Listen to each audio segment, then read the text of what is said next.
For the past few years I have been really into collecting old photography gear, like lenses and cameras. I would often scout out Facebook Marketplace or even eBay to find something interesting and hopefully affordable. As I am doing digital photography, I bought them as novelty items, as house decor. But one day, while doing research on the gear I was about to buy, I started to wonder, could I actually use some of these old cameras for their intended purpose, that is, taking photos? Film photography was something I was always interested in, but I really never had the chance to try it out. And I thought this could be an amazing opportunity to go down the history of analog photography through the different old cameras I have bought by these years. And so I started this long and quite expensive journey into analog photography.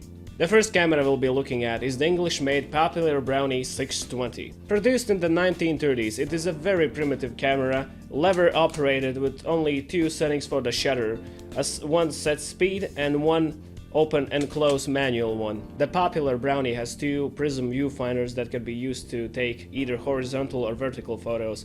These are very simple and quite cloudy, but they're really cool to look through, and that's something like looking through a small screen with its fully just physics and optics. As its name suggests, it takes the 620 film, which was discontinued in 1995. But you can actually take a regular 120 film and slightly modify the spool by using some hobby tools you already may have at your house, like clippers and sandpaper, and it can quite comfortably fit inside the camera, which is what I did. I loaded the camera up with the film and decided to take it with me when I was going to university for some lectures. Unfortunately, I was quite anxious to take photos in public. I do take photos of concerts and public events, but that's where people usually expect to be photographed. And I do think I live near a city that's not very friendly of street photographers, and I didn't want to be suspicious or look weird to other people and maybe provoke a reaction, so I was overthinking both about the camera and about my surroundings, so I didn't really take photos I was really happy with. They are pretty basic, and I didn't know if the camera worked properly even after I loaded it and did so many tests. I decided to waste the first exposure by checking again the shutter if it's set correctly, because I didn't want to accidentally leave it on the manual open-close shutter setting, so I would essentially lose all my exposures. And because of the size, the popular Brownie with the 120 film could only take 8 exposures, so I had 7 exposures in total. And because of my budget restrainings for this project, I only could afford one reel per camera. But because I only had so few shots per camera, I wasn't really thinking about how to make some more creative or crazy shots. But I did manage to have one I really liked. Unfortunately, I forgot about the minimal focusing distance, so it isn't as sharp as I want it to be, but I still think it's a pretty nice picture. Overall, it was fun to use, but it's not really practical, and you only got so many shots with the 120 film, and I decided to move on to something a little bit more modern. The next camera we have here is another English one, a Coronet Rapide, camera produced between 1940s and 50s. Like the Brownie, it is a very basic camera with only 2 shutter settings, the set speed one and the manual open-close one, but you do have a manual cocking lever and a manual shutter button, which is pretty cool. And what also is cool are these cool bellows and the mechanism for closing it, and it makes it a lot more compact than the brown box that the Brownie is. Thankfully, it takes the regular 120 film, so I didn't have to modify anything. But sadly, I also got only 8 exposures per film roll, so I also had to be careful with the shots I decided to take. Like the Brownie, I decided to take it with me when I was going to the university lectures, but I also took some shots back in my hometown, and well, I also didn't do anything really interesting or crazy with it. Because I was overthinking everything again, the photos I took weren't really interesting, but I did notice that the camera was producing a weird defect, that it made this weird line across the photograph. I tried to open up and see what was the problem that could be producing this issue, but I couldn't find anything, which is quite sad. because if I wanted to do more 120 larger format film photography, I couldn't use this one, even though this is a lot more technically better than popular Brownie.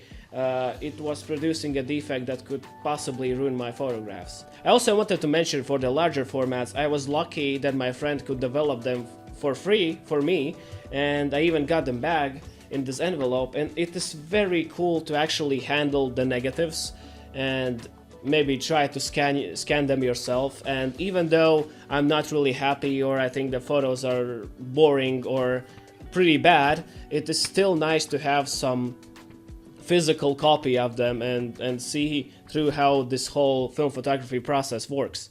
Let's move on with the smaller format, with the Soviet Zorki 3, which is actually my dad's old film camera. It is a lot bigger upgrade between the last two cameras, because you can actually set the shutter speeds and change the lenses. I was really excited to use this one, and I was just waiting for a perfect occasion to finally load up the film, and thankfully one early morning it was extremely foggy, so I decided to call up my friend and we went on a small walk to try and capture the fog on the film. Hello guys, today we are in Silent Hill and I'm looking for my dead wife. Let's go, let's go.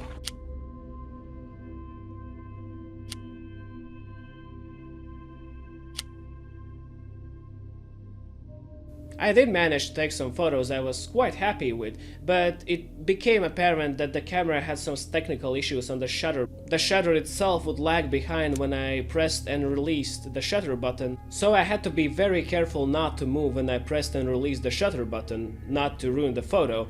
But I did manage to span the reel with no problems and take some cool shots I was quite happy with.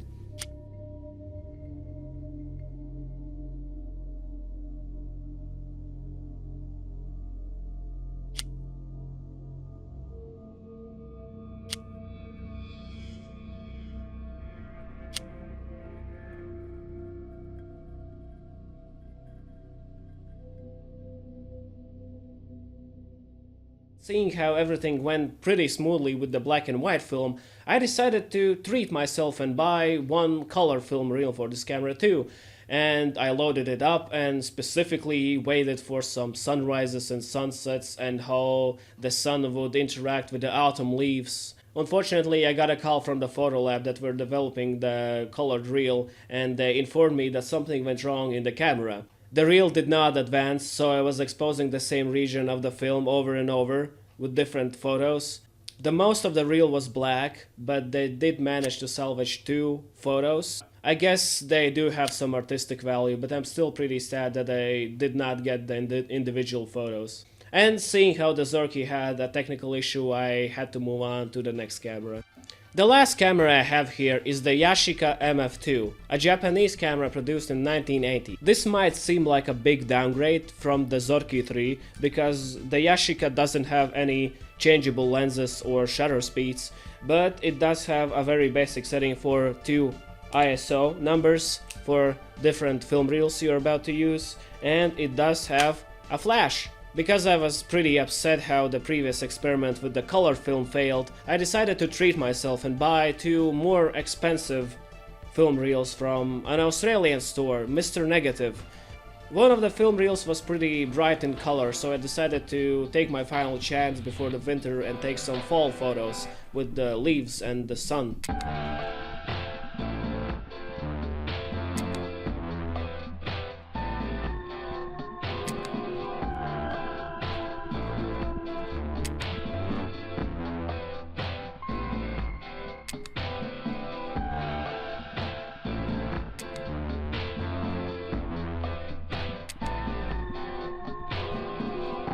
With the flash unit working, I even managed to take some low-light photos, which worked out pretty well.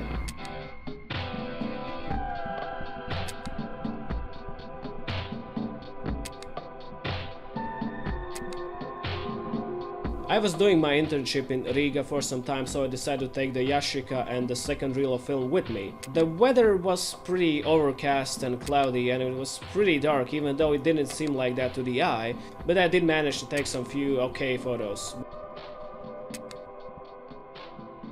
the Yashica was definitely my most favorite camera to use because it was so simple, it just point and shoot. Of course it is interesting and part of the art to set up all the manual settings on a more complicated camera like the Zorki or others like it, but it is very nice to have a simple point and shoot camera if you don't have the time to set up your perfect shot.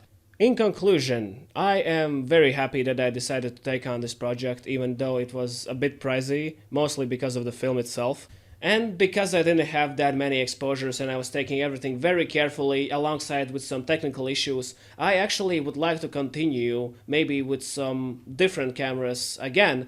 I would really like to try the 120 format again, maybe with something more stable. Of course I cannot afford something like the Rolleiflex, which even broken costs hundreds of dollars. Maybe some other twin reflex or other types of 120 cameras will show up in the marketplaces and maybe I could get that.